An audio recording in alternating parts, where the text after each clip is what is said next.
Origin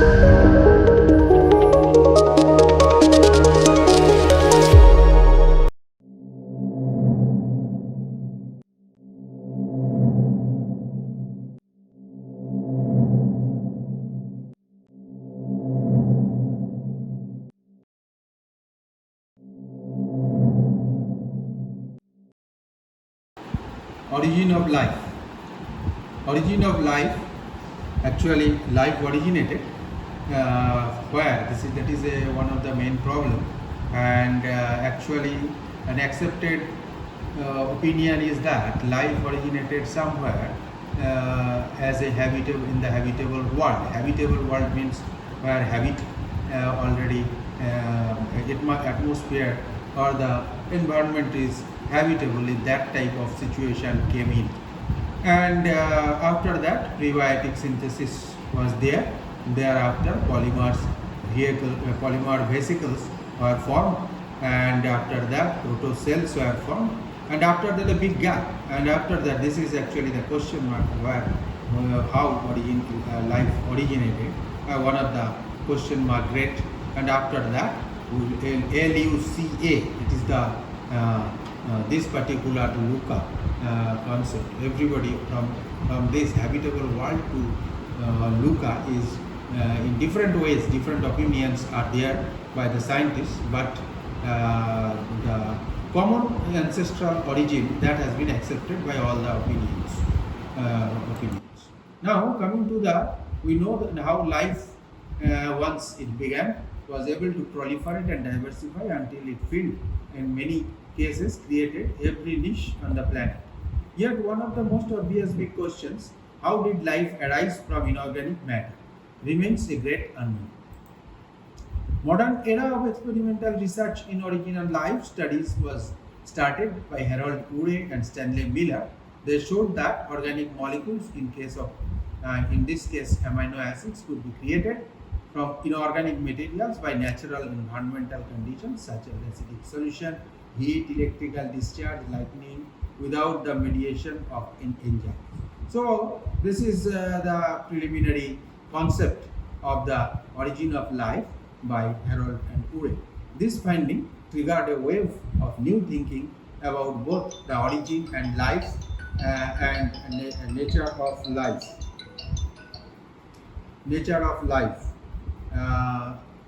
Thereafter, today the consensus is that Miller and Urey had the wrong atmospheric components in their apparatus. So the process they discovered was probably not representative of the emergence of life on the Earth. Nevertheless, they pointed out that potential fecundity and diversity of the non-enzymatic primordial chemistry is there in their findings. Historically, the theory of chemical evolution was first suggested by Alexander Oparin, a Russian biochemist. His book was Origin of Life on Earth in 1920. The concept that primordial Earth contained soup of methane, ammonia and water, then formation of simple coasorbate, then simple coasorbate to complex coasorbate. Then this is one of the experimental setup of Urey and Miller.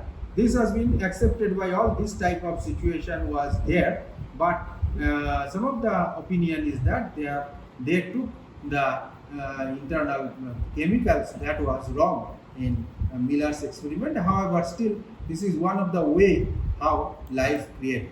Since 1953, we have found many of the same sample or simple organic molecules in meteorites, comets, and even interstellar gas clouds.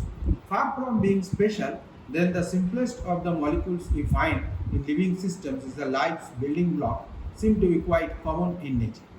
To many, the real question was how these basic building blocks got put together into living systems. The essential legacy of primordial soup was twofold.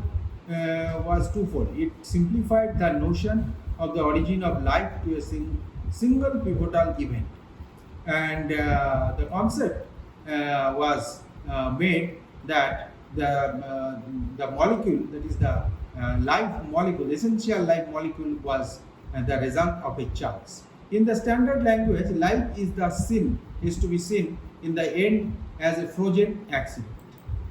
RNA world is the one of the major concept. The next major advance came in the early 1980s when Thomas Cech and Sidney Altman showed that some RNA molecules can act as enzyme-like catalysts. The frozen accident argument was then replaced by a suggestive scenario in which something like RNA was assembled by chance and was then able to fill twin roles as both enzyme and heredity molecules to run up to life. Genetics first and the metabolism first. This is the concept of nowadays, that which one is the first came into light, that is genetics or metabolism. Whatever may be, the RNA world has been the prevailing theory for the origin of life since 1980s. The emergence of self-replicating catalytic molecule accounts for signature capabilities of living systems, but it doesn't explain how the protobiological molecule itself arose.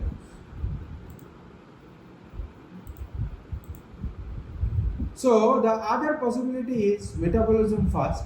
One model of metabolism first theory explains the earliest steps towards life required neither DNA or RNA and may not have evolved spatial compartments like cells.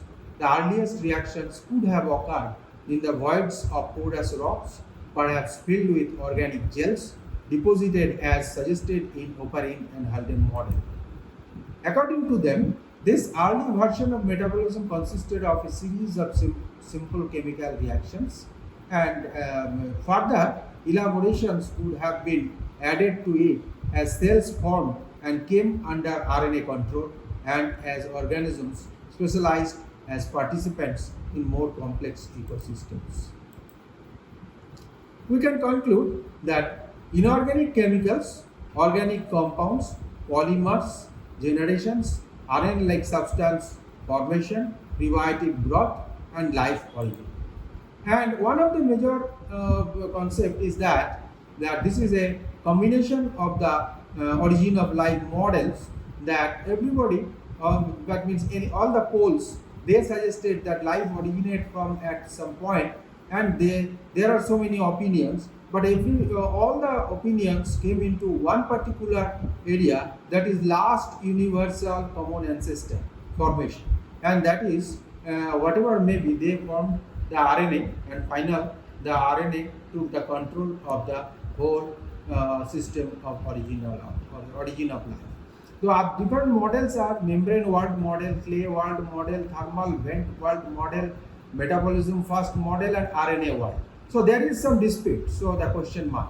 But the life originated somehow, and it came to a last universal common ancestor, that is called Luca, and from there they diversified. And now the present day life has this particular functions that is essential in the present day life.